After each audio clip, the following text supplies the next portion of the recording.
This time we're going to see if it's possible to change the battery in this type of sensor, which is a TPMS sensor that belongs to the tire pressure monitoring system. They're wireless sensors that have a battery like the ones used in digital watches. And generally, when the battery runs out, these sensors stop working or start to fail when the battery is low. As you can see, this sensor is still operational, but its battery is already low, so it's a good candidate to change the battery, if it can be done. That's what we're going to see next. I'm going to show you the entire process as is, since there are no manuals for this, so it's always done by trial and error. As you can see there, I've already removed the cover and we can see what we always see in sensors. This filling of a type of silicone, glue, and accessing the battery is not easy at all. So, carefully, I'm going to try to remove the jelly.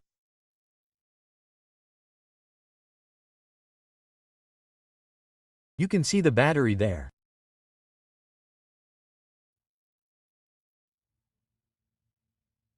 I'm going to continue cleaning it carefully and patiently. Here, for example, we already have a problem. Here is the battery, as you can see, but this part that it's holding or this contact that we see here is soldered. There we already have a problem.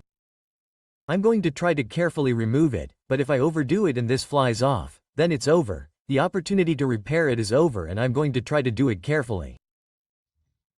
It has some solder points that I have to remove carefully. There's no other way. There it is. I managed to do it without damaging the contact too much. The contact is still in good condition. Try to bend it here carefully, without detaching it from where it's supposed to go. Let's see, it's attached to this part. The thing is not to tear it off or move it from its position from here to where it connects. In the same way that it's attached up here, it's attached down below. Therefore, I have to disconnect it from the bottom as well. Okay, so here I'm trying my best to do it the same way I did it from above. I'm doing it from below.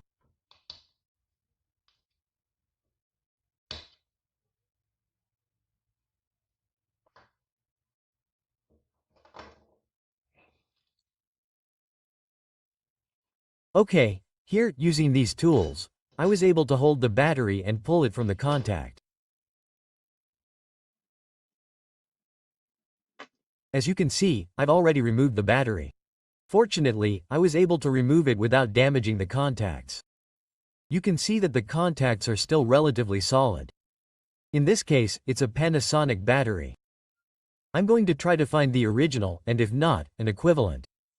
In this case, the number is BR240A, 3V. I'm going to look for it on the internet right now. If I can't find the original, at least one that's equivalent, that has the same voltage.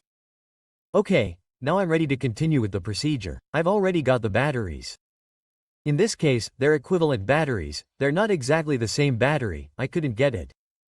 They're basically the same, 3 volts lithium batteries. So, what I'm going to do next is solder them. First, I'm going to solder the bottom contact. I'm going to use the same contact. I'm going to solder the bottom part and then the top part.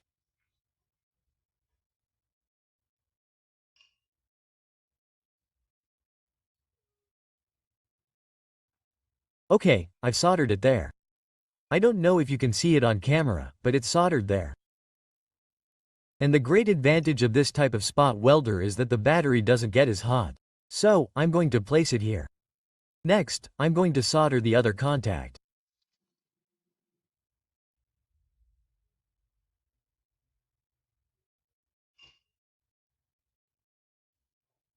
There it is. So there it is soldered. Of course, it's positive on this side and negative on the other side, just like the other one. And as you can see, in this particular case, the best option was to use the spot welder.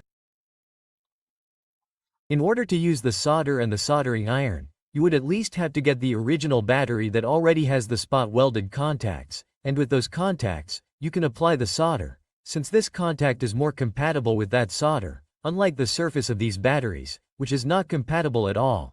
The solder doesn't stick at all. So, at this point, what I need to do is apply silicone, and in this case, I'm going to use this silicone because it's applied cold. The other option is to use silicone that you heat with a gun, But that silicone is applied hot, and I don't want to use heat, since heat is one of the main enemies of electronic parts. Therefore, I'm going to use this silicone that's applied cold, which starts to dry after 30 minutes, but is completely ready after 8 hours. In this case, I'm going to let it dry for a while.